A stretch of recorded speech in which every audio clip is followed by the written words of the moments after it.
But before we get into the actual code, remember, you can download the dataset only after logging into the Kaggle system. So you need your username and password. So let me share one good practice to tackle such cases where you need to use your credentials in the notebook. Well, why do you bother about this? Well, you may be sharing your notebooks on GitHub or any other public repositories, and you don't want to push your credentials in the public. So now let's see another best practice where you can use your credentials without exposing it.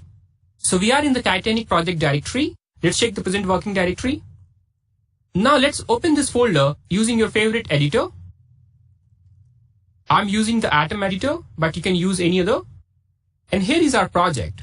As you can see, the cookie cutter project template has also provided one more file, that is .env file. Let's click on this. So in this .env file, we will store our credentials. So we'll be creating two variables here. So here I have added two variables, Kaggle_username and Kaggle_password, where we will store our credentials. You can put your own username and password here. Let's save this file.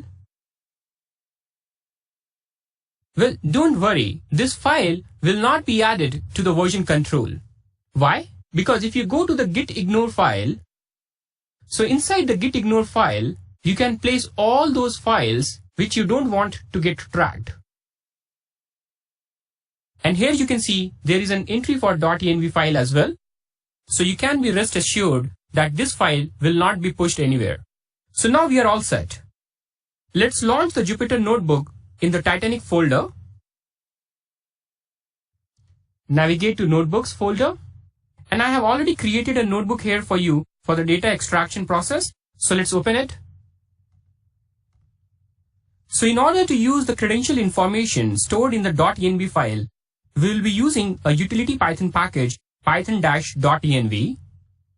With the help of this library, you can use the .env file very easily. Here, first we are installing the python.env package using the pip install. Once the package is installed, you can use it. So in the next cell, we are importing a couple of functions, load_.env and find_.env from the .env package. So let's execute this cell. Then in the next cell, we are using the find_.env to find the .env file. This function will find the .env file by automatically walking up the directories until it is found. And once the path to the .env file is found, you can load the entries in the .env file to the environment variables using the load_.env function. So let's execute this cell. And once the information is stored in the environment variables, you can leverage the OS library to get the value. Here we are extracting the Kaggle username from the environment variables. We are also printing the username. Let's execute this cell. And here we have the Kaggle username that we mentioned in the .env file. Well, in the similar lines, you can also get the stored password. So now you have learned how to store and use the information without sharing it. Now let's see how you can download the training and the test data from the Kaggle website. We are again using the request library here. So essentially what we are doing here is that first we are sending the credentials to log into the Kaggle website. And once we are logged in, then we are downloading the files. We will be using the session function available in the request library to create a logged in session. We are also creating a dictionary named as payload that contains the username and password. And the action value is login because we want to log into the system. And the URL is the actual URL of the training file.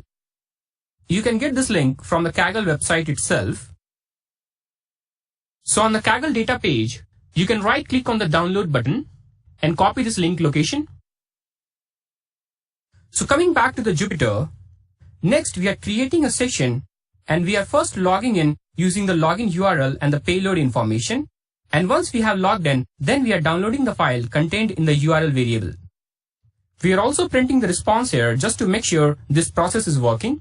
So let's first load the libraries and execute this cell.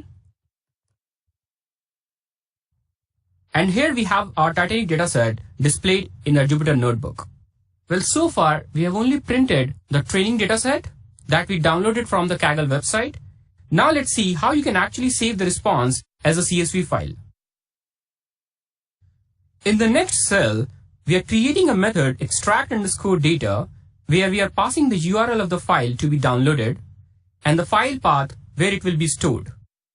However, this time we have set the stream property to true so that we get the response as a stream, and then we can write each block of 1024 bytes one by one in the destination file. So let's execute this cell. So now our function is ready. Next, we are using the extract data method to get both the train and the test data.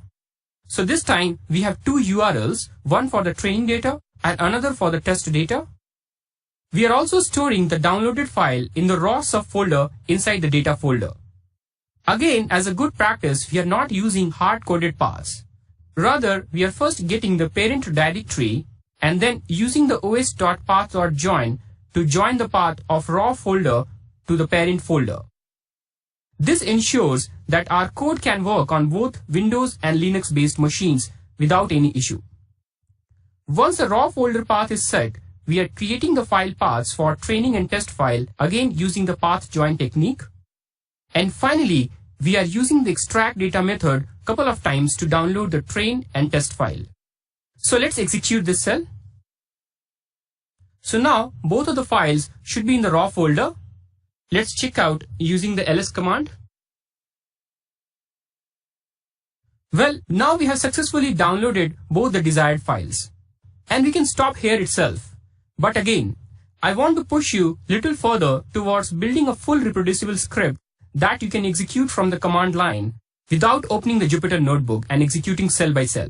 So that on a new machine, all you have to do is to execute the script and you will have the raw data. So in the next clip, we'll put everything that we have done in the Jupyter notebook into a single script.